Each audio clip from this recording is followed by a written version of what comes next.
ਸਤਿ ਸ਼੍ਰੀ ਅਕਾਲ ਜੀ। ਮੈਂ ਬਹੁਤ ਗਰੀਬ ਘਰ ਤੋਂ ਸੀ, ਇਸ ਲਈ ਮੇਰੇ ਭਰਾ ਨੇ ਮੇਰੇ ਮਾਂ-ਬਾਪ ਦੇ ਮਰਨ ਤੋਂ ਬਾਅਦ ਮੇਰਾ ਵਿਆਹ ਇੱਕ ਪਾਗਲ ਲੜਕੇ ਨਾਲ ਕਰਵਾ ਦਿੱਤਾ। ਮੈਂ ਬਹੁਤ ਜ਼ਿਆਦਾ ਰੋਈ, ਪਰ ਪਾਗਲ ਮੈਨੂੰ ਆਪਣੀ ਦੁਲਹਨ ਬਣਾ ਕੇ ਆਪਣੇ ਘਰ ਲੈ ਗਿਆ। ਮੈਂ ਪਹਿਲਾਂ ਬਹੁਤ ਰੋਂਦੀ ਰਹਿੰਦੀ ਸੀ, ਪਰ ਮੇਰਾ ਪਾਗਲ ਪਤੀ ਮੇਰਾ ਬਹੁਤ ਖਿਆਲ ਰੱਖਦਾ ਸੀ।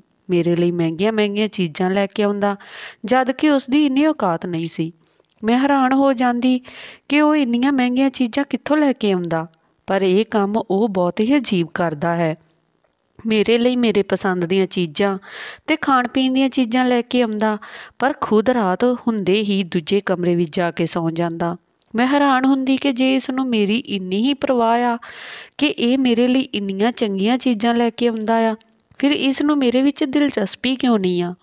ਇਹ ਮੇਰੇ ਕੋਲ ਕਿਉਂ ਨਹੀਂ ਬੈਠਦਾ? ਮੇਰੀ ਗੱਲ ਕਿਉਂ ਨਹੀਂ ਸੁਣਦਾ?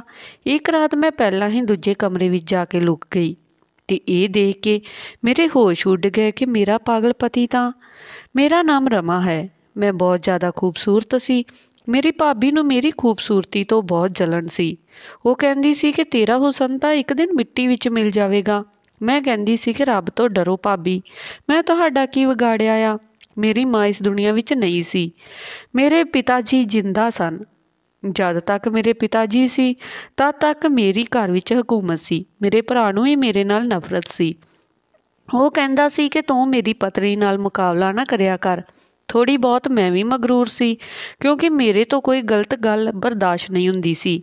ਹੁਣ ਜੇ ਮੇਰੀ ਭਾਬੀ ਮੇਰੇ ਪਿਤਾ ਜੀ ਨੂੰ ਟਾਈਮ 'ਤੇ ਖਾਣਾ ਨਾ ਦਿੰਦੀ ਤੇ ਜਾਂ ਬਾਸੀ ਖਾਣਾ ਦੇ ਦਿੰਦੀ ਤਾਂ ਮੈਨੂੰ ਗੁੱਸਾ ਆ ਜਾਂਦਾ। ਇੱਕ ਦਿਨ ਤਾਂ ਉਸਨੇ ਮੇਰੇ ਪਿਤਾ ਜੀ ਦੇ ਸਾਹਮਣੇ ਖਰਾਬ ਖਾਣਾ ਰੱਖ ਦਿੱਤਾ, ਜਦ ਕਿ ਮੇਰੇ ਪਿਤਾ ਜੀ ਨੂੰ ਸ਼ੂਗਰ ਦੇ ਮਰੀਜ਼ ਸਨ।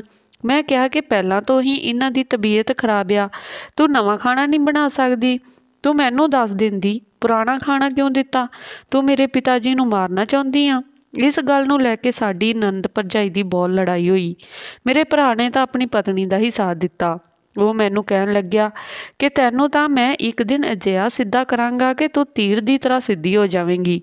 ਤੂੰ ਛੋਟੀ ਏ ਤੇ ਆਪਣੀ ਵੱਡੀ ਭਾਬੀ ਨਾਲ ਕਿਸ ਤਰ੍ਹਾਂ ਗੱਲ ਕਰ ਰਹੀ ਆ? ਮੈਂ ਕਿਹਾ ਕਿ ਗੱਲ ਛੋਟੇ ਵੱਡੇ ਦੀ ਨਹੀਂ ਆ। ਜੇ ਇਹ ਸਭ ਕੁਝ ਗਲਤ ਕਰੇਗੀ ਤਾਂ ਮੈਂ ਜ਼ਰੂਰ ਬੋਲਾਂਗੀ। ਉਸ ਰਾਤ ਮੇਰੇ ਪਿਤਾ ਜੀ ਦੀ ਤਬੀਅਤ ਵੀ ਬਹੁਤ ਖਰਾਬ ਹੋ ਗਈ।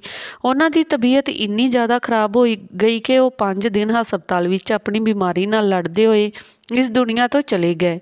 ਮੈਂ ਬਹੁਤ ਰੋਈ। ਮੈਨੂੰ ਇਸ ਗੱਲ ਦਾ ਬਹੁਤ ਦੁੱਖ ਲੱਗਿਆ। ਹੁਣ ਘਰ ਵਿੱਚ ਮੇਰਾ ਭਰਾ ਭਰਜਾਈ ਤੇ ਮੈਂ ਹੀ ਰਹਿ ਗਏ ਸੀ। ਇੱਕ ਦਿਨ ਮੇਰਾ ਭਰਾ ਮੇਰੇ ਕਮਰੇ ਵਿੱਚ ਆਇਆ ਤੇ ਕਹਿਣ ਲੱਗਿਆ, ਪਿਤਾ ਜੀ ਹੁਣ ਇਸ ਦੁਨੀਆ ਵਿੱਚ ਨਹੀਂ ਰਹੇ। ਮੈਨੂੰ ਲੱਗਿਆ ਕਿ ਸ਼ਾਇਦ ਉਹ ਕਹਿਣਗੇ, ਕੋਈ ਗੱਲ ਨਹੀਂ, ਜੇ ਤੈਨੂੰ ਕਿਸੇ ਚੀਜ਼ ਦੀ ਜ਼ਰੂਰਤ ਹੋਈ ਤਾਂ ਤੂੰ ਮੈਨੂੰ ਦੱਸ ਦਈਂ, ਤੂੰ ਕੋਈ ਫਿਕਰ ਨਾ ਕਰੀਂ। ਪਰ ਮੇਰੇ ਭਰਾ ਨੇ ਅਜਿਹਾ ਕੁਝ ਨਹੀਂ ਕਿਹਾ, ਸਗੋਂ ਉਸਨੇ ਕਿਹਾ ਕਿ ਅਗਲੇ ਐਤਵਾਰ ਤੇਰਾ ਵਿਆਹ ਆ। ਜਦ ਉਸਨੇ ਅਜਿਹੀ ਗੱਲ ਕਹੀ ਤਾਂ ਮੈਂ ਹੈਰਾਨ ਰਹਿ ਗਈ। ਮੈਂ ਕਿਹਾ ਕੀ? ਉਸਨੇ ਕਿਹਾ ਕਿ ਹਾਂ, ਮੈਂ ਤੇਰਾ ਵਿਆਹ ਕਰ ਰਿਹਾ। ਤੂੰ ਆਪਣੇ ਘਰ ਦੀ ਹੋ ਜਾਵੇਂਗੀ ਤਾਂ ਚੰਗੀ ਰਹੇਂਗੀ। ਮੇਰੇ ਵਿੱਚ ਇੰਨੀ ਹਿੰਮਤ ਨਹੀਂ ਸੀ ਕਿ ਮੈਂ ਪੁੱਛ ਸਕਾਂ ਕਿ ਮੇਰਾ ਵਿਆਹ ਕਿਸ ਨਾਲ ਕਰਨ ਜਾ ਰਹੇ ਆ। ਪਰ ਇੰਨੀ ਜਲਦੀ ਵਿਆਹ? ਉਸਨੇ ਕਿਹਾ ਕਿ ਬਸ ਵਿਆਹ ਦੀ ਰਸਮ ਹੀ ਕਰਨੀ ਆ, ਕਿਉਂਕਿ ਹੁਣੇ-ਹੁਣੇ ਤਾਂ ਪਿਤਾ ਜੀ ਦੀ ਮੌਤ ਹੋਈ ਆ। ਜੇ ਤੇਰੇ ਦਿਲ ਵਿੱਚ ਕੋਈ ਅਰਮਾਨ ਹੈ ਤਾਂ ਉਸਨੂੰ ਦਿਲ ਵਿੱਚ ਹੀ ਦਬਾ ਲੈਣਾ। ਮੈਂ ਤੇਰੇ ਲਈ ਮਹੀਨਾ ਪਹਿਲਾਂ ਢੋਲਕੀ ਨਹੀਂ ਰੱਖ ਸਕਦਾ ਤੇ ਨਾ ਹੀ ਤੇਰਾ ਵਿਆਹ ਧੂਮ-ਧਾਮ ਨਾਲ ਕਰ ਸਕਦਾ ਆ। ਇੰਨਾ ਕਹਿ ਕੇ ਉਹ ਕਮਰੇ 'ਚੋਂ ਬਾਹਰ ਚਲਾ ਗਿਆ। ਮੈਂ ਸਿਰਹਾਣੇ 'ਤੇ ਸਿਰ ਰੱਖ ਕੇ ਰੋਣ ਲੱਗ ਪਈ, ਪਰ ਫਿਰ ਦਿਲ ਨੂੰ ਇਹ ਸੋਚ ਕੇ ਤਸੱਲੀ ਦਿੱਤੀ ਕਿ ਚਲੋ ਵਿਆਹ ਤਾਂ ਇੱਕ ਦਿਨ ਹੋਣਾ ਹੀ ਆ। ਜੇ ਮੇਰਾ ਵਿਆਹ ਹੋ ਜਾਵੇਗਾ ਤਾਂ ਮੇਰਾ ਆਪਣਾ ਘਰ ਤਾਂ ਹੋਵੇਗਾ, ਕਿਸੇ ਦੀ ਗੁਲਾਮੀ ਤਾਂ ਨਹੀਂ ਕਰਨੀ ਪਵੇਗੀ। ਭਾਬੀ ਤੋਂ ਤਾਂ ਜਾਨ ਛੁੱਟ ਜਾਵੇਗੀ। ਇਹ ਸੋਚ ਕੇ ਮੈਂ ਵੀ ਦਿਨ ਗੁਜ਼ਾਰਨ ਲੱਗੀ। ਪਰ ਵਿਆਹ ਵਾਲੇ ਦਿਨ ਇਹ ਦੇਖ ਕੇ ਹੈਰਾਨ ਰਹਿ ਗਈ ਕਿ ਮੇਰੇ ਭਰਾ ਨੇ ਮੇਰੇ ਲਈ ਕਿਸ ਕਿਸਮ ਦਾ ਮੁੰਡਾ ਲੱਭਿਆ। ਸ਼ਾਇਦ ਇਸ ਵਿੱਚ ਵੀ ਮੇਰੀ ਭਾਬੀ ਦੀ ਹੀ ਕੋਈ ਚਾਲ ਸੀ। ਕਿਉਂਕਿ ਜਦ ਵੀ ਲੜਾਈ ਹੁੰਦੀ ਸੀ ਤਾਂ ਮੇਰੀ ਭਾਬੀ ਮੇਰੀ ਦੁਸ਼ਮਣ ਬਣ ਜਾਂਦੀ ਸੀ। ਮੈਨੂੰ ਲੱਗਦਾ ਸੀ ਕਿ ਉਹ ਇੱਕ ਦਿਨ ਮੇਰੇ ਤੋਂ ਜ਼ਰੂਰ ਬਦਲਾ ਲਵੇਗੀ। ਅੱਜ ਉਸਨੇ ਇਹੀ ਕੀਤਾ ਸੀ। ਉਹ ਕਾਮਯਾਬ ਹੋ ਗਈ, ਕਿਉਂਕਿ ਮੇਰਾ ਪਤੀ ਤਾਂ ਅਜੀਬ ਜਿਹੀ ਹਾਲਤ ਵਿੱਚ ਬੈਠਾ ਸੀ, ਜਿਸ ਨੂੰ ਦੇਖ ਕੇ ਇੱਕ ਬੱਚਾ ਵੀ ਅੰਦਾਜ਼ਾ ਲਗਾ ਸਕਦਾ ਕਿ ਉਹ ਕੋਈ ਨਾਰਮਲ ਇਨਸਾਨ ਨਹੀਂ ਸੀ, ਸਗੋਂ ਇੱਕ ਪਾਗਲ ਸੀ, ਕਿਉਂਕਿ ਉਸਨੇ ਹੱਥ ਵਿੱਚ ਚਾਕਲੇਟ ਫੜਿਆ ਹੋਇਆ ਸੀ ਜਿਸ ਨੂੰ ਉਹ ਖਾ ਰਿਹਾ ਸੀ। ਉਹਦੇ ਵਾਲ ਵੀ ਖਿਲਰੇ ਹੋਏ ਸੀ। ਕੱਪੜੇ ਤਾਂ ਉਸਨੇ ਨਵੇਂ ਪਾਏ ਹੋਏ ਸਨ, ਪਰ ਉਸਨੇ ਇੰਨੇ ਗੰਦੇ ਕਰ ਲਏ ਸਨ ਕਿ ਜਿਵੇਂ ਕੋਈ ਛੋਟਾ ਬੱਚਾ ਮਿੱਟੀ ਵਿੱਚ ਖੇਡਦਾ ਹੋਵੇ। ਆਪਣੇ ਕੱਪੜੇ ਗੰਦੇ ਕਰ ਲੈਂਦਾ। ਇਹੀ ਮੇਰਾ ਪਤੀ ਸੀ। ਸਭ ਨੂੰ ਪਤਾ ਚੱਲ ਗਿਆ ਕਿ ਉਹ ਪਾਗਲ ਹੈ। ਸਾਡੇ 2-4 ਗਵਾਂਢ ਦੀਆਂ ਔਰਤਾਂ ਆਈਆਂ ਸਨ, ਰਿਸ਼ਤੇਦਾਰ ਤਾਂ ਕੋਈ ਨਹੀਂ ਆਇਆ। ਉਹ ਵੀ ਕਹਿਣ ਲੱਗੀਆਂ ਕਿ ਰਮਨ ਦਾ ਪਤੀ ਤਾਂ ਪਾਗਲ ਆ।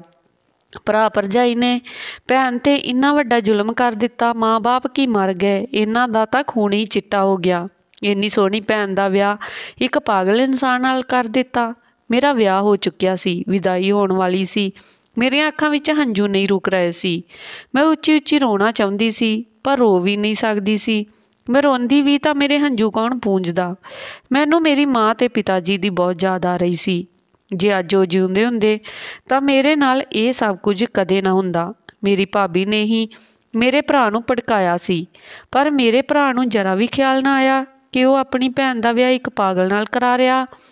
ਉਹ ਮੈਨੂੰ ਕਿਵੇਂ ਰੱਖੇਗਾ, ਕੀ ਖਵਾਵੇਗਾ, ਕੀ ਪਿਆਵੇਗਾ।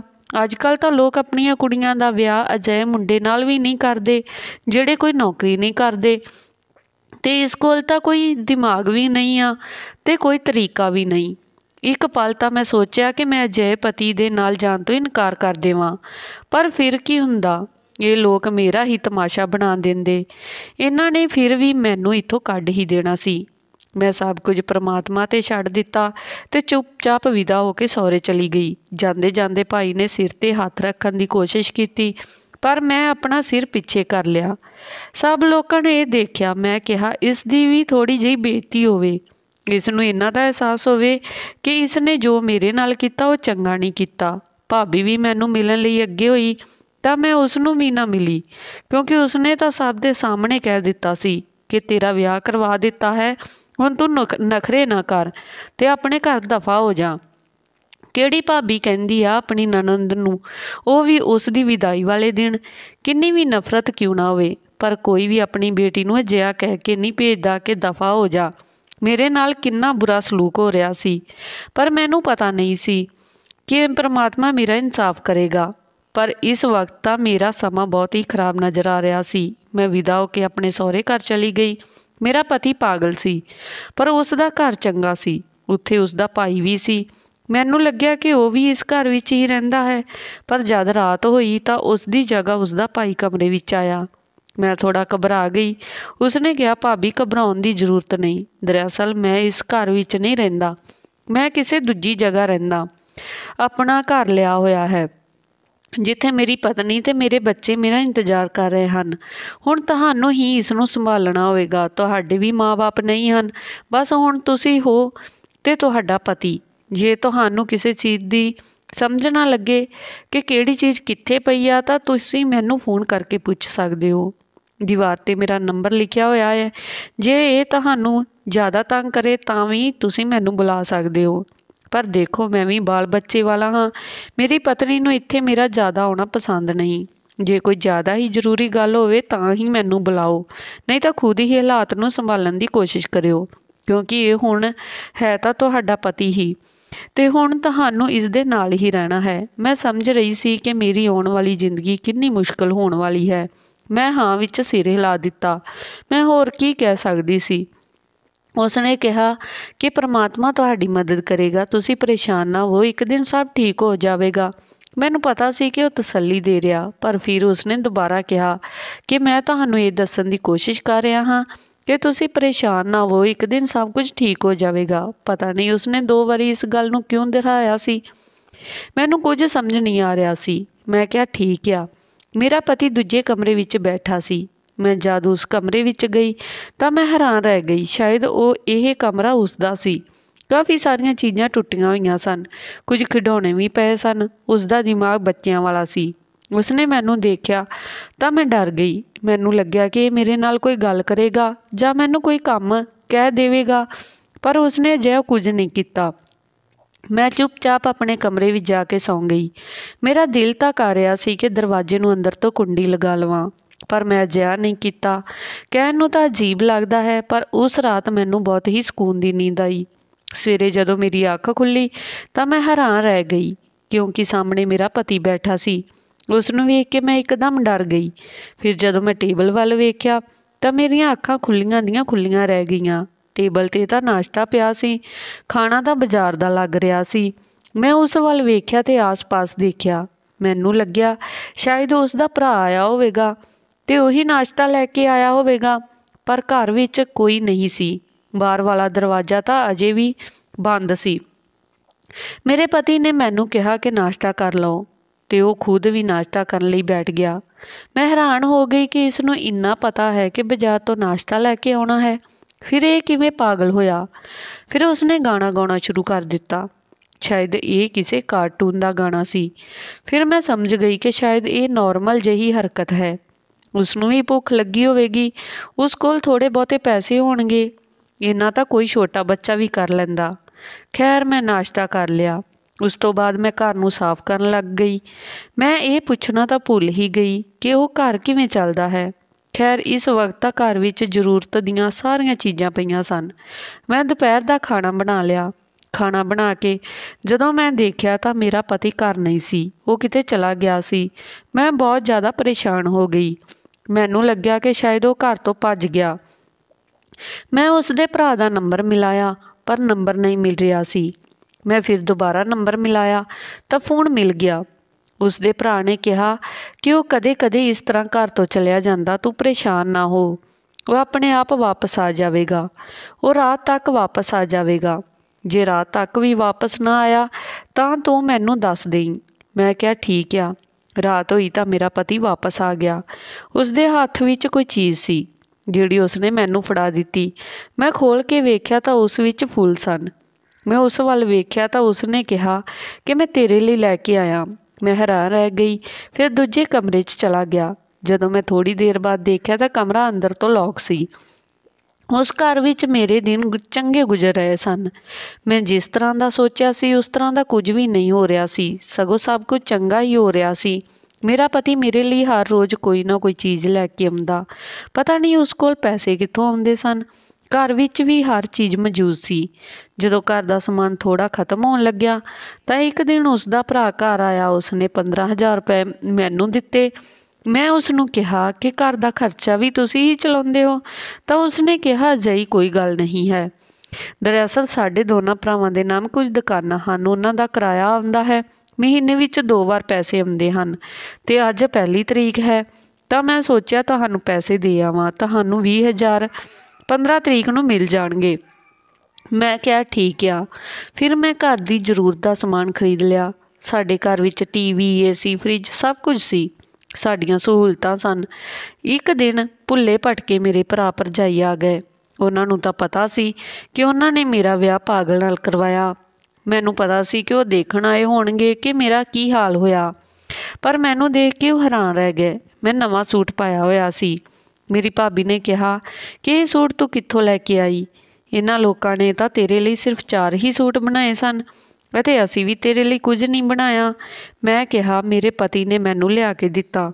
ਤਾਂ ਮੇਰੀ ਭਾਬੀ ਬੋਲੀ ਕਿ ਤੇਰੇ ਪਤੀ ਨੂੰ ਤਾਂ ਮੂੰਹ ਹੱਥ ਧੋਣ ਦਾ ਚੱਜ ਨਹੀਂ, ਉਹ ਤੇਰੇ ਲਈ ਸੂਟ ਕਿੱਥੋਂ ਲੈ ਕੇ ਆ ਸਕਦਾ ਹੈ? ਮੈਂ ਕਿਹਾ ਉਸਨੇ ਮੈਨੂੰ ਲਿਆ ਕੇ ਦਿੱਤਾ। ਤੁਹਾਨੂੰ ਕਿਹਨੇ ਕਿਹਾ ਕਿ ਉਸ ਨੂੰ ਮੂੰਹ ਹੱਥ ਧੋਣਾ ਨਹੀਂ ਆਉਂਦਾ? ਇਹ ਦੇਖੋ ਮੇਰਾ ਪਤੀ ਮੇਰੇ ਲਈ ਕੀ ਲੈ ਕੇ ਆਇਆ। ਜਦੋਂ ਮੈਂ ਆਪਣੀ ਭਾਬੀ ਨੂੰ ਸਾਰੀਆਂ ਚੀਜ਼ਾਂ ਦਿਖਾਈਆਂ ਤਾਂ ਉਹ ਹੈਰਾਨ ਰਹਿ ਗਈ। ਭਾਬੀ ਕਹਿਣ ਲੱਗੀ ਇਹ ਸਭ ਚੀਜ਼ਾਂ ਉਹ ਕਿੱਥੋਂ ਲੈ ਕੇ ਆਉਂਦਾ? ਕਿਤੇ ਚੋਰੀ ਕਰਕੇ ਤਾਂ ਨਹੀਂ ਲੈ ਕੇ ਆਉਂਦਾ? ਮੈਂ ਕਿਹਾ ਇਹ ਚੀਜ਼ਾਂ ਤਾਂ ਬਿਲਕੁਲ ਨਵੀਆਂ ਹਨ। ਤਾਂ ਮੇਰੀ ਭਾਬੀ ਕਹਿ ਕਿ ਇਹ ਚੀਜ਼ਾਂ ਨਵੀਆਂ ਤਾਂ ਨਹੀਂ ਲੱਗ ਰਹੀਆਂ। ਇਸ ਤਰ੍ਹਾਂ ਲੱਗਦਾ ਸੀ ਜਿਵੇਂ ਮੇਰੀ ਭਾਬੀ ਦਾ ਤੀਰ ਨਿਸ਼ਾਨੇ 'ਤੇ ਨਹੀਂ ਲੱਗਿਆ। ਉਹ ਮੇਰਾ ਬੁਰਾ ਕਰਨਾ ਚਾਹੁੰਦੀ ਸੀ, ਪਰ ਮੇਰਾ ਬੁਰਾ ਨਹੀਂ ਹੋਇਆ। ਤਾਂ ਉਹ ਪਰੇਸ਼ਾਨ ਹੋ ਗਈ। ਖੈਰ ਮੈਂ ਵੀ ਬੜੇ ਗਰਵ ਨਾਲ ਸਾਰੀਆਂ ਚੀਜ਼ਾਂ ਦਿਖਾਈਆਂ ਸਨ ਤੇ ਮੈਂ ਖੁਸ਼ ਸੀ। ਮੇਰੀ ਭਾਬੀ ਕਹਿਣ ਲੱਗੀ ਕਿ ਸ਼ਾਇਦ ਮੈਂ ਜਲਦਬਾਜ਼ੀ ਵਿੱਚ ਆ ਕੇ ਗਲਤ ਫੈਸਲਾ ਕਰ ਲਿਆ ਸੀ, ਪਰ ਤੂੰ ਤਾਂ ਬਹੁਤ ਖੁਸ਼ ਲੱਗ ਰਹੀ ਆ। ਮੈਂ ਆਪਣੇ ਭਾਈ ਨੂੰ ਵੀ ਕਿਹਾ ਕਿ ਤੁਸੀਂ ਕੋਈ ਗਲਤ ਫੈਸਲਾ ਨਹੀਂ ਲਿਆ। ਮੈਂ ਸੱਚਮੁੱਚ ਹੀ ਬਹੁਤ ਜ਼ਿਆਦਾ ਖੁਸ਼ ਹਾਂ। ਮੈਨੂੰ ਕੋਈ ਪਰੇਸ਼ਾਨੀ ਨਹੀਂ ਆ, ਕਿਸੇ ਵੀ ਚੀਜ਼ ਦੀ ਕੋਈ ਕਮੀ ਨਹੀਂ। ਅੱਜ ਅਸੀਂ ਵੀ ਤਾਂ ਗਰੀਬ ਲੋਕ ਹੀ ਸੀ। ਜੇ ਸਾਡਾ ਵਿਆਹ ਹੁੰਦਾ ਤਾਂ ਆਪਣੇ ਵਰਗੇ ਲੋਕਾਂ ਵਿੱਚ ਹੀ ਹੁੰਦਾ, ਪਰ ਇਹਨਾਂ ਨੂੰ ਦੇਖੋ, ਇਹ ਤੁਹਾਡੇ ਨਾਲੋਂ ਚੰਗੇ ਹਨ। ਇੱਥੇ ਏਸੀ ਵੀ ਲੱਗਿਆ ਹੋਇਆ ਹੈ। ਜੇ ਗਰਮੀ ਹੁੰਦੀ ਵੀ ਹੈ ਤਾਂ ਸਕੂਨ ਦੀ ਨੀਂਦ ਆਉਂਦੀ ਹੈ। ਮੇਰੀ ਭਾਬੀ ਦਾ ਮੂੰਹ ਲਟਕ ਕੇ ਰਹਿ ਗਿਆ। ਮੈਨੂੰ ਪਤਾ ਸੀ ਕਿ ਘਰ ਜਾਂਦੇ ਹੀ ਉਹ ਮੇਰੇ ਭਰਾ ਨਾਲ ਝਗੜਾ ਕਰੇਗੀ। ਚੰਗੀ ਗੱਲ ਹੈ, ਮੈਨੂੰ ਖੁਸ਼ ਦੇਖ ਕੇ ਉਹ ਘਰ ਜਾਂਦੇ ਹੀ ਆਪਸ ਵਿੱਚ ਝਗੜਾ ਕਰਨ। ਇਹੀ ਉਹਨਾਂ ਦੀ ਸਜ਼ਾ ਹੈ। ਮੇਰਾ ਪਤੀ ਮੇਰੇ ਨਾਲ ਕੋਈ ਗੱਲ ਨਹੀਂ ਕਰਦਾ ਸੀ, ਪਰ ਉਹ ਮੇਰੇ ਲਈ ਹਰ ਚੀਜ਼ ਲੈ ਕੇ ਆਉਂਦਾ ਤੇ ਮੇਰਾ ਖਿਆਲ ਵੀ ਰੱਖਦਾ। ਇੱਕ ਦਿਨ ਮੈਂ ਰਸੋਈ ਵਿੱਚ ਕੰਮ ਕਰ ਰਹੀ ਸੀ ਤੇ ਮੇਰੀ ਉਂਗਲ ਤੇ ਚਾਕੂ ਲੱਗਿਆ ਤਾਂ ਉਸਨੇ ਮੇਰੀ ਉਂਗਲ ਤੇ ਪੱਟੀ ਵੀ ਕੀਤੀ। ਪਰ ਰਾਤ ਹੁੰਦੇ ਹੀ ਉਹ ਦੂਜੇ ਕਮਰੇ ਵਿੱਚ ਚਲਾ ਜਾਂਦਾ ਤੇ ਅੰਦਰ ਤੋਂ ਲੋਕ ਲਗਾ ਲੈਂਦਾ ਸੀ। ਮੈਂ ਬਹੁਤ ਹੈਰਾਨ ਔਰ ਪਰੇਸ਼ਾਨ ਹੁੰਦੀ ਕਿ ਇਹ ਕੀ ਮਸਲਾ ਹੈ। ਮੈਂ ਉਸ ਨਾਲ ਗੱਲ ਕਰਨਾ ਚਾਹੁੰਦੀ ਸੀ ਤੇ ਪੁੱਛਣਾ ਚਾਹੁੰਦੀ ਸੀ। ਮੈਂ ਫਿਲਮਾਂ ਵਿੱਚ ਇਹ ਦੇਖਿਆ ਸੀ ਕਿ ਪਿਆਰ ਮੁਹੱਬਤ ਨਾਲ ਇਨਸਾਨ ਠੀਕ ਹੋ ਜਾਂਦਾ। ਸ਼ਾਇਦ ਮੈਂ ਵੀ ਉਸ ਨੂੰ ਠੀਕ ਕਰ ਲੈਂਦੀ। ਉਹ ਠੀਕ ਹੋ ਜਾਂਦਾ ਤਾਂ ਦੁਨੀਆ ਦਾ ਸਭ ਤੋਂ ਚੰਗਾ ਪਤੀ ਹੁੰਦਾ, ਕਿਉਂਕਿ ਖੂਬਸੂਰਤ ਤਾਂ ਉਹ ਹੈ ਹੀ ਸੀ। ਪੈਸੇ ਦੀ ਵੀ ਕੋਈ ਕਮੀ ਨਹੀਂ ਸੀ, ਘਰ ਵੀ ਉਸਦਾ ਆਪਣਾ ਸੀ। ਅਜਿਹਾ ਜੇ ਉਹ ਠੀਕ ਹੋ ਜਾਂਦਾ ਤਾਂ ਮੇਰੀ ਜ਼ਿੰਦਗੀ ਸੈੱਟ ਹੋ ਜਾਣੀ ਸੀ। ਪਰ ਉਹ ਮੇਰੇ ਨਾਲ ਗੱਲ ਹੀ ਨਹੀਂ ਕਰਦਾ ਸੀ। ਮੈਨੂੰ ਇਸ ਗੱਲ ਦਾ ਪਤਾ ਸੀ ਕਿ ਅਜਿਹੇ ਲੋਕਾਂ ਨੂੰ ਪਿਆਰ ਅਤੇ ਮੁਹੱਬਤ ਦੀ ਵੀ ਬਹੁਤ ਜ਼ਰੂਰਤ ਹੁੰਦੀ ਆ, ਤੇ ਜੇ ਅਜਿਹੇ ਲੋਕਾਂ ਦੀ ਜ਼ਿੰਦਗੀ ਵਿੱਚ ਕੋਈ ਹੋਵੇ ਤਾਂ ਉਹ ਉਸ ਨੂੰ ਬਹੁਤ ਪਿਆਰ ਤੇ ਮੁਹੱਬਤ ਦਿੰਦੇ ਹਨ, ਕਿਸੇ ਆਮ ਇਨਸਾਨ ਤੋਂ ਜ਼ਿਆਦਾ। ਪਰ ਇੱਥੇ ਤਾਂ ਮਸਲਾ ਉਲਟਾ ਸੀ। ਹੌਲੀ ਹੌਲੀ ਮੈਨੂੰ ਇਹ ਗੱਲ ਸਮਝ ਆਉਣ ਲੱਗੀ ਕਿ ਜੋ ਮਸਲਾ ਹੈ ਉਸ ਦਾ ਸੰਬੰਧ ਉਸ ਕਮਰੇ ਨਾਲ ਹੈ, ਕਿਉਂਕਿ ਮੇਰਾ ਪਤੀ ਉਸ ਕਮਰੇ ਵਿੱਚ ਹੀ ਜਾਂਦਾ ਸੀ। ਹੁਣ ਮੈਨੂੰ ਇਹ ਪਤਾ ਲਗਾਉਣਾ ਸੀ ਕਿ ਮੇਰਾ ਪਤੀ ਉਸ ਕਮਰੇ ਵਿੱਚ ਕੀ ਕਰਦਾ ਆ। ਮੈਂ ਇੱਕ ਵਾਰ ਉਸ ਕਮਰੇ ਵਿੱਚ ਗਈ ਸੀ, ਪਰ ਉੱਥੇ ਇਸ ਤਰ੍ਹਾਂ ਦਾ ਕੁਝ ਵੀ ਨਹੀਂ ਸੀ। ਮੇਰੀ ਭਾਬੀ ਨੇ ਲੋਕਾਂ ਨੂੰ ਕਹਿਣਾ ਸ਼ੁਰੂ ਕਰ ਦਿੱਤਾ ਸੀ ਕਿ ਵਿਆਹ ਚਾਹੇ ਪਾਗਲ ਨਾਲ ਹੋਇਆ ਆ, ਪਰ ਉਸ ਦੇ ਹਾਲਾਤ ਬਹੁਤ ਚੰਗੇ ਨੇ। ਇਹ ਗੱਲ ਮੇਰੇ ਤੱਕ ਵੀ ਪਹੁੰਚ ਗਈ। ਮੈਂ ਕਹਿੰਦੀ ਸੀ ਕਿ ਹਾਂ, ਪਰਮਾਤਮਾ ਦਾ ਸ਼ੁਕਰ ਆ ਕਿ ਮੈਂ ਤਾਂ ਬਹੁਤ ਜ਼ਿਆਦਾ ਖੁਸ਼ ਹਾਂ। ਮੇਰੇ ਕੋਲ ਸਭ ਕੁਝ ਸੀ, ਪੈਸੇ ਵੀ ਮੇਰੇ ਕੋਲ ਹੀ ਹੁੰਦੇ ਸੀ, ਘਰ ਦੇ ਸਾਰੇ ਮਾਮਲਾਤ ਮੇਰੇ ਹੱਥ ਵਿੱਚ ਹੁੰਦੇ ਸੀ। ਪਰ ਮੇਰਾ ਪਤੀ ਹਰ ਰੋਜ਼ ਕਿੱਥੇ ਜਾਂਦਾ ਸੀ, ਮੈਨੂੰ ਇਸ ਬਾਰੇ ਕੁਝ ਨਹੀਂ ਪਤਾ ਸੀ। ਇੱਕ ਦਿਨ ਮੈਂ ਉਸਦਾ ਪਿੱਛਾ ਵੀ ਕੀਤਾ, ਪਰ ਮੈਨੂੰ ਰਾਸਤਾ ਨਹੀਂ ਪਤਾ ਸੀ, ਇਸ ਲਈ ਮੈਂ ਵਾਪਸ ਆ ਗਈ ਕਿ ਕਿਤੇ ਮੈਂ ਗੁੰਮ ਨਾ ਹੋ ਜਾਵਾਂ। ਉਹ ਤਾਂ ਮੇਰੀਆਂ ਅੱਖਾਂ ਦੇ ਸਾਹਮਣੇ ਤੋਂ ਪਤਾ ਨਹੀਂ ਕਿੱਥੇ ਚਲਾ ਗਿਆ। ਸ਼ਾਇਦ ਕਿਸੇ ਬਾਗ ਵਿੱਚ ਬੱਚਿਆਂ ਦੇ ਨਾਲ ਖੇਡਣ ਲਈ ਜਾਂਦਾ ਹੋਵੇਗਾ। ਇਸ ਲਈ ਮੈਂ ਇਸ ਗੱਲ ਦਾ ਜ਼ਿਆਦਾ ਧਿਆਨ ਨਹੀਂ ਦਿੱਤਾ। ਪਰ ਮੈਨੂੰ ਇਹ ਗੱਲ ਪਤਾ ਲਗਾਉਣੀ ਸੀ ਕਿ ਉਸ ਕਮਰੇ ਵਿੱਚ ਕੀ ਹੈ, ਤੇ ਉਹ ਦਿਨ ਵਿੱਚ ਕਮਰੇ ਨੂੰ ਤਾਲਾ ਲਗਾ ਕੇ ਚਲਾ ਜਾਂਦਾ ਸੀ। ਇੱਕ ਦਿਨ ਸੁੱਤਾ ਪਿਆ ਸੀ ਤੇ ਮੈਂ ਉਸ ਦੇ ਸਿਰਹਾਣੇ ਹੇਠੋਂ ਚਾਬੀ ਲਿਆ ਕੇ ਤਾਲਾ ਖੋਲ੍ਹ ਦਿੱਤਾ ਤੇ ਚਾਬੀ ਪਾਸੇ ਰੱਖ ਦਿੱਤੀ। ਉਸ ਨੂੰ ਚਾਬੀ ਨਹੀਂ ਮਿਲੀ ਤਾਂ ਉਹ ਬਗੈਰ ਤਾਲਾ ਲਗਾਏ ਹੀ ਚਲਾ ਗਿਆ। ਮੇਰਾ ਪਹਿਲਾਂ ਤੋਂ ਹੀ ਪਲਾਨ ਸੀ ਕਿ ਕਮਰੇ ਵਿੱਚ ਲੁਕ ਜਾਵਾਂਗੀ, ਤੇ ਜਦੋਂ ਉਹ ਕਮਰੇ ਵਿੱਚ ਆਵੇਗਾ ਤਾਂ ਮੈਨੂੰ ਪਤਾ ਚੱਲ ਜਾਵੇਗਾ ਕਿ ਉਹ ਕਮਰੇ ਵਿੱਚ ਕਰਦਾ ਕੀ ਹੈ। ਪਰ ਜਿਵੇਂ ਹੀ ਉਹ ਘਰ ਆਇਆ ਤਾਂ ਮੈਨੂੰ ਲੱਭ ਰਿਹਾ ਸੀ, ਕਿਉਂਕਿ ਉਹ ਮੇਰੇ ਲਈ ਕੋਈ ਨਾ ਕੋਈ ਚੀਜ਼ ਲੈ ਕੇ ਆਉਂਦਾ ਸੀ। ਉਸ ਨੂੰ ਨਾਮ ਵੀ ਯਾਦ ਹੋ ਗਿਆ ਸੀ ਤੇ ਉਸਨੇ ਮੈਨੂੰ ਮੇਰੇ ਨਾਮ ਤੋਂ ਬੁਲਾਇਆ ਸੀ। ਕਦੇ ਕਦੇ ਮੈਨੂੰ ਸੋਚ ਕੇ ਬੜਾ ਦੁੱਖ ਹੁੰਦਾ ਸੀ ਕਿ ਇਹ ਵੀ ਤਾਂ ਕਿਸੇ ਦੀ ਔਲਾਦ ਹੈ। ਕਿੰਨਾ ਸੋਹਣਾ ਨੌਜਵਾਨ ਹੈ। ਪਤਾ ਨਹੀਂ ਇਹਦੇ ਨਾਲ ਅਜਿਹਾ ਕੀ ਹੋਇਆ ਹੋਵੇਗਾ ਕਿ ਇਹ ਪਾਗਲ ਹੋ ਗਿਆ। ਯਾਰ ਹੈ ਕਿ ਇਹ ਪਾਗਲ ਤਾਂ ਪੈਦਾ ਨਹੀਂ ਹੋਇਆ ਹੋਵੇਗਾ। ਇਸ ਨਾਲ ਜ਼ਰੂਰ ਕੋਈ ਨਾ ਕੋਈ ਹਾਦਸਾ ਹੋਇਆ ਹੋਵੇਗਾ ਜੋ ਇਸ ਦੀ ਇਹ ਹਾਲਤ ਹੋ ਗਈ ਆ। ਮੈਂ ਉਸ ਦੇ ਭਰਾ ਨੂੰ ਵੀ ਪੁੱਛਣ ਦੀ ਕੋਸ਼ਿਸ਼ ਕੀਤੀ, ਪਰ ਉਸ ਨੇ ਮੈਨੂੰ ਕੁਝ ਨਹੀਂ ਦੱਸਿਆ ਸੀ ਤੇ ਕਿਹਾ ਸੀ ਕਿ ਵਕਤ ਦੇ ਨਾਲ ਨਾਲ ਤਾਂ ਇਹਨੂੰ ਸਭ ਪਤਾ ਲੱਗ ਹੀ ਚੱਲ ਜਾਵੇਗਾ। ਇਹ ਕਿਹੋ ਜਿਹੀ ਗੱਲ ਸੀ? ਵਕਤ ਦੇ ਨਾਲ ਭਲਾ ਕਿਵੇਂ ਪਤਾ ਲੱਗ ਜਾਂਦਾ? ਮੈਨੂੰ ਮੇਰੇ ਪਤੀ ਦੀਆਂ ਕੁਝ ਪੁਰਾਣੀਆਂ ਤਸਵੀਰਾਂ ਮਿਲੀਆਂ ਸਨ, ਜਿਸ ਵਿੱਚ ਉਹ ਬਹੁਤ ਹੀ ਜ਼ਿਆਦਾ ਖੂਬਸੂਰਤ ਦਿਖਾਈ ਦੇ ਰਿਹਾ ਸੀ। ਪਰ ਫਿਰ ਉਹ ਅਜਿਹੀ ਹਾਲਤ ਵਿੱਚ ਕਿਵੇਂ ਪਹੁੰਚ ਗਿਆ? ਉਸ ਨੂੰ ਕਿਸੇ ਦੀ ਬਦਦੁਆ ਤਾਂ ਨਹੀਂ ਲੱਗ ਗਈ ਸੀ? ਮੇਰੇ ਮਨ ਵਿੱਚ ਅਜਿਹੀਆਂ ਉਲਟੀਆਂ ਸਿੱਧੀਆਂ ਗੱਲਾਂ ਆਉਂਦੀਆਂ ਰਹੀਆਂ, ਪਰ ਅੱਜ ਤਾਂ ਮੈਨੂੰ ਪਤਾ ਚੱਲ ਹੀ ਜਾਣਾ ਸੀ। ਮੇਰਾ ਪਤੀ ਮੇਰੇ ਕਮਰੇ ਵਿੱਚ ਗਿਆ। ਉਸਨੇ ਦੇਖਿਆ ਕਿ ਮੈਂ ਉੱਥੇ ਨਹੀਂ ਹਾਂ। ਉਹ ਚੀਜ਼ ਉੱਥੇ ਹੀ ਰੱਖ ਆਇਆ। ਫਿਰ ਉਹ ਕਮਰੇ ਵਿੱਚ ਆ ਗਿਆ। ਮੈਂ ਉਸ ਕਮਰੇ ਵਿੱਚ ਪਹਿਲਾਂ ਹੀ ਲੁਕੀ ਹੋਈ ਸੀ। ਉਸਨੇ ਕਮਰੇ ਨੂੰ ਅੰਦਰ ਤੋਂ ਲੋਕ ਲਗਾ ਲਿਆ ਤੇ ਆਪਣਾ ਸਿਰ ਫੜ ਕੇ ਕੁਰਸੀ 'ਤੇ ਬੈਠ ਗਿਆ। ਮੈਂ ਪਰਦੇ ਦੇ ਪਿੱਛੇ ਸਭ ਕੁਝ ਦੇਖ ਰਹੀ ਸੀ। ਉਸ ਨੂੰ ਅੰਦਾਜ਼ਾ ਵੀ ਨਹੀਂ ਸੀ ਕਿ ਮੈਂ ਕਮਰੇ ਵਿੱਚ ਹਾਂ। ਉਹ ਸਿਰ ਨੂੰ ਇਸ ਤਰ੍ਹਾਂ ਫੜੀ ਬੈਠਾ ਸੀ ਜਿਵੇਂ ਕੋਈ ਬਹੁਤ ਵੱਡਾ ਆਦਮੀ ਕੁਝ ਸੋਚ ਰਿਹਾ ਹੋਵੇ। ਉਸ ਦੇ ਚਿਹਰੇ ਤੋਂ ਅਚਾਨਕ ਪਾਗਲਾਂ ਵਾਲੇ ਜਜ਼ਬਾਤ ਖਤਮ ਹੋ ਗਏ ਸਨ। ਮੈਨੂੰ ਹੁਣ ਤੋਂ ਹੀ ਮਾਮਲਾ ਕੁਝ ਗੜਬੜ ਲੱਗ ਰਿਹਾ ਸੀ। ਕੋਈ ਨਾ ਕੋਈ ਗੱਲ ਤਾਂ ਜ਼ਰੂਰ ਸੀ ਜਿਹੜੀ ਕਿ ਨੋਰਮਲ ਨਹੀਂ ਸੀ। ਕੁਝ ਦੇਰ ਬਾਅਦ ਉਸਨੇ ਆਪਣੀ ਜੇਬ ਵਿੱਚੋਂ ਇੱਕ ਵੱਡਾ ਸਾਰਾ ਫੋਨ ਕੱਢਿਆ। ਮੈਂ ਦੇਖ ਕੇ ਹੈਰਾਨ ਰਹਿ ਗਈ ਕਿ ਇਸ ਕੋਲ ਐਡਾ ਵੱਡਾ ਫੋਨ ਕਿੱਥੋਂ ਆਇਆ, ਤੇ ਫੋਨ ਵੀ ਬਿਲਕੁਲ ਠੀਕ ਠਾਕ ਸੀ, ਟੁੱਟਾ ਹੋਇਆ ਵੀ ਨਹੀਂ ਸੀ, ਜਦ ਕਿ ਬਾਕੀ ਉਸ ਦੀਆਂ ਸਾਰੀਆਂ ਚੀਜ਼ਾਂ ਟੁੱਟੀਆਂ ਹੋਈਆਂ ਸਨ। ਫਿਰ ਉਹ ਫੋਨ 'ਤੇ ਕਿਸੇ ਨਾਲ ਗੱਲ ਕਰਨ ਲੱਗਾ। ਜਦੋਂ ਉਸਨੇ ਗੱਲ ਕਰਨੀ ਸ਼ੁਰੂ ਕੀਤੀ ਤਾਂ ਮੇਰੀ ਹਾਲਤ ਖਰਾਬ ਹੋ ਗਈ। ਮੈਂ ਹੈਰਾਨ ਰਹਿ ਗਈ ਕਿ ਉਹ ਇੱਕ ਸਮਝਦਾਰ ਵਿਅਕਤੀ ਦੀ ਤਰ੍ਹਾਂ ਗੱਲ ਕਰ ਰਿਹਾ ਸੀ ਤੇ ਕਹਿ ਰਿਹਾ ਸੀ ਕਿ ਦੇਖੋ, ਮੈਂ ਤੁਹਾਡੇ ਨਾਲ ਪਹਿਲਾਂ ਡੀਲ ਕੀਤੀ ਸੀ ਤੇ ਕਿਹਾ ਸੀ ਕਿ ਇਹ ਪੈਸੇ ਕਾਰੋਬਾਰ ਵਿੱਚ ਲਗਾ ਦਿਓ। ਜੋ ਮੇਰੀ ਕਿਸਮਤ ਹੋਵੇਗੀ, ਮੇਰੇ ਨਸੀਬ ਵਿੱਚ ਹੋਵੇਗਾ, ਉਹ ਮੈਨੂੰ ਮਿਲ ਜਾਵੇਗਾ। ਮੈਂ ਹੈਰਾਨ ਸੀ ਕਿ ਮੇਰਾ ਪਤੀ, ਜਿਹੜਾ ਦੁਨੀਆ ਦੇ ਸਾਹਮਣੇ ਪਾਗਲ ਬਣਿਆ ਹੋਇਆ ਸੀ, ਉਹ ਇੱਥੇ ਬੈਠ ਕੇ ਬਿਜ਼ਨਸ ਦੀਆਂ ਡੀਲਾਂ ਕਰ ਰਿਹਾ ਸੀ। ਪਰ ਫਿਰ ਉਹ ਦੁਨੀਆ ਦੇ ਸਾਹਮਣੇ ਕਿਉਂ ਪਾਗਲ ਬਣਿਆ ਹੋਇਆ ਸੀ ਤੇ ਆਪਣੀ ਪਤਨੀ ਨੂੰ ਕਿਉਂ ਝੂਠ ਬੋਲ ਰਿਹਾ ਸੀ? ਆਪਣੀ ਪਤਨੀ ਨੂੰ ਤਾਂ ਦੱਸ ਸਕਦਾ ਸੀ। ਮੇਰਾ ਦਿਲ ਕੀਤਾ ਕਿ ਸਾਹਮਣੇ ਆ ਜਾਵਾਂ, ਪਰ ਫਿਰ ਸੋਚਿਆ ਕਿ ਦੇਖਦੀ ਹਾਂ ਇਹ ਹੁਣ ਕੀ ਕਰੇਗਾ। ਫਿਰ ਉਸਨੇ ਦੁਬਾਰਾ ਤੋਂ ਕਿਸੇ ਨੂੰ ਫੋਨ ਕੀਤਾ। ਇਸ ਵਾਰ ਮੈਨੂੰ ਸਮਝ ਆ ਗਿਆ ਸੀ ਕਿ ਉਹ ਕਿਸ ਨੂੰ ਫੋਨ ਕਰ ਰਿਹਾ। ਉਹ ਆਪਣੇ ਭਰਾ ਨੂੰ ਫੋਨ ਕਰ ਰਿਹਾ ਸੀ। ਉਹ ਆਪ ਆਪਣੇ ਭਰਾ ਨੂੰ ਕਹਿ ਰਿਹਾ ਸੀ ਕਿ ਮੇਰਾ ਦਿਲ ਕਰਦਾ ਹੈ ਕਿ ਮੈਂ ਰਮਾ ਨੂੰ ਸਭ ਕੁਝ ਦੱਸ ਦੇਵਾਂ। ਉਹ ਮੇਰੀ ਪਤਨੀ ਹੈ ਤੇ ਮੈਂ ਉਸ ਨਾਲ ਰਹਿਣਾ ਚਾਹੁੰਦਾ ਹਾਂ। ਤਾਂ ਦੂਜਾ ਸ਼ਖਸ ਸ਼ਾਇਦ ਕਹਿ ਰਿਹਾ ਸੀ ਕਿ ਜਲਦਬਾਜ਼ੀ ਨਾ ਕਰ। ਮੇਰੇ ਪਤੀ ਨੇ ਕਿਹਾ ਕਿ ਜਲਦਬਾਜ਼ੀ ਕਿੱਥੇ ਹੈ, ਮੇਰੇ ਵਿਆਹ ਨੂੰ 6 ਮਹੀਨੇ ਹੋ ਗਏ ਨੇ। ਜਦੋਂ ਮੇਰਾ ਜ਼ਿਕਰ ਹੋਇਆ ਤਾਂ ਮੈਂ ਸਾਹਮਣੇ ਆ ਗਈ। ਉਸ ਦਾ ਮੂੰਹ ਖੁੱਲ੍ਹੇ ਦਾ ਖੁੱਲ੍ਹਾ ਰਹਿ ਗਿਆ। ਉਸਨੇ ਫੋਨ ਇੱਕ ਸਾਈਡ 'ਤੇ ਰੱਖ ਦਿੱਤਾ। ਮੈਨੂੰ ਦੇਖ ਕੇ ਉਹ ਹੈਰਾਨ ਰਹਿ ਗਿਆ। ਮੈਂ ਉਸਨੂੰ ਕਿਹਾ ਕਿ ਇਹ ਸਭ ਕੀ ਹੈ? ਤੁਸੀਂ ਸਾਰੀ ਦੁਨੀਆ ਦੇ ਸਾਹਮਣੇ ਪਾਗਲ ਕਿਉਂ ਬਣੇ ਫਿਰ ਰਹੇ ਹੋ? ਮੈਂ ਸਭ ਕੁਝ ਸੁਣ ਲਿਆ। ਉਸਨੇ ਕਿਹਾ, ਦੇਖ, ਮੈਂ ਅੱਜ ਜਾਂ ਕੱਲ੍ਹ ਤੈਨੂੰ ਸਭ ਕੁਝ ਦੱਸਣਾ ਹੀ ਸੀ। ਮੈਂ ਉਸਨੂੰ ਕਿਹਾ ਕਿ ਮੈਨੂੰ ਸਾਰੀ ਗੱਲ ਦੱਸੋ, ਆਖਰ ਮਾਮਲਾ ਕੀ ਆ? ਮੇਰੀਆਂ ਅੱਖਾਂ ਵਿੱਚ ਹੰਝੂ ਆ ਗਏ। ਉਸਨੇ ਕਿਹਾ ਕਿ ਤੂੰ ਰੋ ਕਿਉਂ ਰਹੀ ਆ? ਮੈਂ ਕਿਹਾ ਕਿ ਮੈਨੂੰ ਨਹੀਂ ਪਤਾ, ਬਸ ਮੈਨੂੰ ਰੋਣਾ ਆ ਰਿਹਾ, ਮੈਨੂੰ ਦੱਸੋ ਕੀ ਗੱਲ ਆ। ਫਿਰ ਉਸਨੇ ਜੋ ਮੈਨੂੰ ਦੱਸਿਆ, ਮੈਂ ਹੈਰਾਨ ਰਹਿ ਗਈ। ਉਸਨੇ ਕਿਹਾ ਕਿ ਮੈਂ ਪੂਰੇ ਮੁਹੱਲੇ ਵਿੱਚ ਇੱਕ ਸਮਝਦਾਰ ਤੇ ਪੜ੍ਹਿਆ ਲਿਖਿਆ ਮੁੰਡਾ ਸੀ। ਮੇਰੀ ਬਹੁਤ ਚੰਗੀ ਨੌਕਰੀ ਵੀ ਸੀ। ਅਜੇ ਵੀ ਮੈਂ ਉਸੇ ਨੌਕਰੀ ਵਿੱਚ ਹਾਂ, ਪਰ ਸਾਰੀ ਰਾਤ ਆਨਲਾਈਨ ਬੈਠ ਕੇ ਕੰਮ ਕਰਦਾ ਹਾਂ।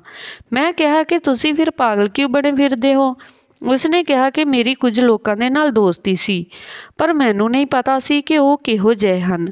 ਇੱਕ ਦਿਨ ਅਸੀਂ ਕਿਤੇ ਚਲੇ ਗਏ ਤੇ ਉੱਥੇ ਸਾਡਾ ਇੱਕ ਛੋਟਾ ਜਿਹਾ ਝਗੜਾ ਹੋ ਗਿਆ। ਉਸ ਝਗੜੇ ਵਿੱਚ ਇੱਕ ਆਦਮੀ ਮਰ ਗਿਆ ਤੇ ਉਹਨਾਂ ਨੇ ਸਾਰਾ ਇਲਜ਼ਾਮ ਮੇਰੇ 'ਤੇ ਲਗਾ ਦਿੱਤਾ, ਕਿਉਂਕਿ ਉਹ ਸਾਰੇ ਲੋਕ ਭੱਜ ਗਏ ਸਨ ਤੇ ਮੈਂ ਉਸ ਆਦਮੀ ਦੀ ਜਾਨ ਬਚਾਉਣ ਦੇ ਚੱਕਰ ਵਿੱਚ ਉੱਥੇ ਹੀ ਫਸ ਗਿਆ। ਪਰ ਉਹ ਇਸ ਦੁਨੀਆ ਤੋਂ ਚਲਾ ਗਿਆ ਤੇ ਇਲਜ਼ਾਮ ਮੇਰੇ ਸਿਰ ਉੱਤੇ ਆ ਗਿਆ ਤੇ ਮੈਨੂੰ ਪੁਲਿਸ ਫੜ ਕੇ ਲੈ ਗਈ। ਜੇ ਮੈਂ ਪਾਗਲਪਨ ਦਾ ਨਾਟਕ ਨਾ ਕਰਦਾ ਤਾਂ ਮੈਨੂੰ ਸਜ਼ਾ ਹੋ ਜਾਂਦੀ ਤੇ ਮੇਰੀ ਸਾਰੀ ਉਮਰ ਜੇਲ੍ਹ ਵਿੱਚ ਹੀ ਲੰਘ ਜਾਣੀ ਸੀ। ਉਹ ਅਜੇ ਵੀ ਇਸ ਮੁਹੱਲੇ ਵਿੱਚ ਹੀ ਰਹਿੰਦੇ ਹਨ। ਮੇਰੀ ਵਜ੍ਹਾ ਤੋਂ ਉਹਨਾਂ ਦਾ ਨੁਕਸਾਨ ਹੋਇਆ ਆ, ਇਸ ਲਈ ਮੈਨੂੰ ਪਾਗਲਪਨ ਦਾ ਨਾਟਕ ਕਰਨਾ ਪੈ ਰਿਹਾ। ਪਰ ਮੈਂ ਸੁਣਿਆ ਹੈ ਕਿ ਉਹਨਾਂ ਨੇ ਆਪਣਾ ਘਰ-ਬਾਰ ਵੇਚ ਦਿੱਤਾ ਆ ਤੇ ਉਹ 15 ਦਿਨਾਂ ਤੱਕ ਇੱਥੋਂ ਜਾ ਰਹੇ ਹਨ। ਉਸ ਤੋਂ ਬਾਅਦ ਮੈਂ ਆਪਣੇ ਤਰੀਕੇ ਨਾਲ ਰਹਾਂਗਾ। ਤੈਨੂੰ ਮੈਂ ਇਸੇ ਲਈ ਨਹੀਂ ਦੱਸ ਰਿਹਾ ਸੀ ਕਿ ਇੱਕ ਵਾਰ ਉਹ ਲੋਕ ਇੱਥੋਂ ਚਲੇ ਜਾਣ ਤਾਂ ਫਿਰ ਮੈਂ ਤੈਨੂੰ ਸਭ ਕੁਝ ਦੱਸ ਦੇਵਾਂਗਾ। ਤੇਰੇ ਭਾਈ ਨੇ ਜਦ ਮੇਰੇ ਰਿਸ਼ਤੇ ਨੂੰ ਹਾਂ ਕਰ ਦਿੱਤੀ ਤਾਂ ਅਸੀਂ ਬੜੇ ਹੈਰਾਨ ਹੋ ਗਏ ਸੀ। ਸਾਨੂੰ ਪਤਾ ਚੱਲ ਗਿਆ ਸੀ ਕਿ ਤੇਰਾ ਭਰਾ ਤੇਰੇ ਨਾਲ ਧੋਖਾ ਕਰ ਰਿਹਾ ਆ। ਇਸ ਲਈ ਮੈਂ ਬਿਨਾਂ ਦੇਖੇ ਹੀ ਰਿਸ਼ਤੇ ਲਈ ਹਾਂ ਕਰ ਦਿੱਤੀ ਕਿ ਕੋਈ ਤਾਂ ਪੁੰਨ ਦਾ ਕੰਮ ਕਰ ਲਵਾਂ। ਤੈਨੂੰ ਬਚਾਉਣ ਦੇ ਲਈ ਮੈਂ ਤੇਰੇ ਨਾਲ ਵਿਆਹ ਕਰ ਲਿਆ। ਤੂੰ ਮੈਨੂੰ ਬਹੁਤ ਚੰਗੀ ਲੱਗਦੀ ਆ।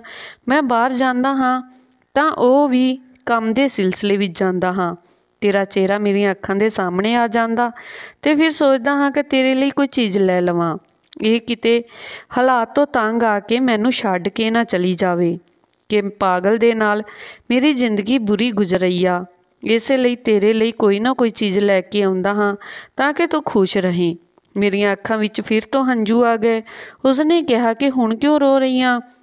ਮੈਂ ਕਿਹਾ, ਖੁਸ਼ੀ ਦੇ ਹੰਝੂ ਹਨ। ਉਸਨੇ ਮੇਰੇ ਹੰਝੂ ਪੂੰਝੇ ਤੇ ਕਿਹਾ, ਦੇਖ, ਮੈਂ ਤੇਰਾ ਪਤੀ ਹਾਂ ਤੇ ਤੈਨੂੰ ਬਹੁਤ ਪਿਆਰ ਕਰਦਾ ਹਾਂ। ਹੁਣ ਤੇਰੀ ਜ਼ਿੰਦਗੀ ਬਹੁਤ ਵਧੀਆ ਹੋਣ ਵਾਲੀ ਆ। ਬਸ ਮੈਨੂੰ 15-20 ਦਿਨਾਂ ਤੱਕ ਹੋਰ ਪਾਗਲਪਨ ਦਾ ਨਾਟਕ ਕਰਨਾ ਪਵੇਗਾ। ਉਸ ਤੋਂ ਬਾਅਦ ਸਭ ਕੁਝ ਠੀਕ ਹੋ ਜਾਵੇਗਾ। ਮੈਂ ਕਿਹਾ ਕਿ ਮੈਨੂੰ ਕੋਈ ਪਰੇਸ਼ਾਨੀ ਨਹੀਂ ਹੈ। ਮੈਂ ਤਾਂ ਸੋਚ ਰਹੀ ਹਾਂ ਕਿ ਮੈਨੂੰ ਪਰਮਾਤਮਾ ਨੇ ਕਿਸ ਪੁੰਨ ਦਾ ਫਲ ਦਿੱਤਾ ਆ। ਮੈਂ ਕਿਸੇ ਦਾ ਕਦੇ ਬੁਰਾ ਨਹੀਂ ਕੀਤਾ ਸੀ, ਪਰ ਮੇਰੇ ਆਪਣੇ ਭਰਾ ਨੇ ਮੇਰੇ ਨਾਲ ਬਹੁਤ ਬੁਰਾ ਕੀਤਾ ਸੀ। ਪਰ ਸ਼ੁਕਰ ਹੈ ਕਿ ਤੁਸੀਂ ਠੀਕ ਹੋ। ਉਸਨੇ ਕਿਹਾ ਕਿ ਤੂੰ ਪਰੇਸ਼ਾਨ ਨਾ ਹੋ, ਸਭ ਠੀਕ ਹੈ ਤੇ ਸਭ ਠੀਕ ਹੀ ਰਹੇਗਾ। ਮੈਂ ਤੇਰੇ ਨਾਲ ਹਾਂ। ਹੁਣ ਆਪਣੀ ਜ਼ਿੰਦਗੀ ਬਹੁਤ ਵਧੀਆ ਹੋਣ ਵਾਲੀ ਆ। ਤੇ ਅਜਿਹਾ ਹੀ ਹੋਇਆ। ਹੌਲੀ ਹੌਲੀ ਮੈਂ ਇਹ ਗੱਲ ਫੈਲਾ ਦਿੱਤੀ ਕਿ ਮੈਂ ਆਪਣੇ ਪਤੀ ਦਾ ਇਲਾਜ ਕਰਵਾ ਲਿਆ ਆ। ਹੁਣ ਅਸੀਂ ਦੋਵੇਂ ਖੁਸ਼ੀ ਆਪਣਾ ਜੀਵਨ ਬਤੀਤ ਕਰ ਰਹੇ ਹਾਂ ਤੇ ਪਰਮਾਤਮਾ ਨੇ ਸਾਨੂੰ ਇੱਕ ਬੇਟੀ ਦੀ ਦਾਤ ਵੀ ਦੇ ਦਿੱਤੀ ਹੈ। ਧੰਨਵਾਦ ਜੀ। ਇਹ ਸੀ ਅੱਜ ਦੀ ਆਪਣੀ ਕਹਾਣੀ। ਜੇਕਰ ਕਹਾਣੀ ਵਧੀਆ ਲੱਗੀ ਹੋਵੇ ਤਾਂ ਲਾਈਕ ਕਮੈਂਟ ਸ਼ੇਅਰ ਜ਼ਰੂਰ ਕਰਨਾ ਤੇ ਚੈਨਲ ਨੂੰ ਸਬਸਕ੍ਰਾਈਬ ਜ਼ਰੂਰ ਕਰ ਦੇਣਾ ਜੀ।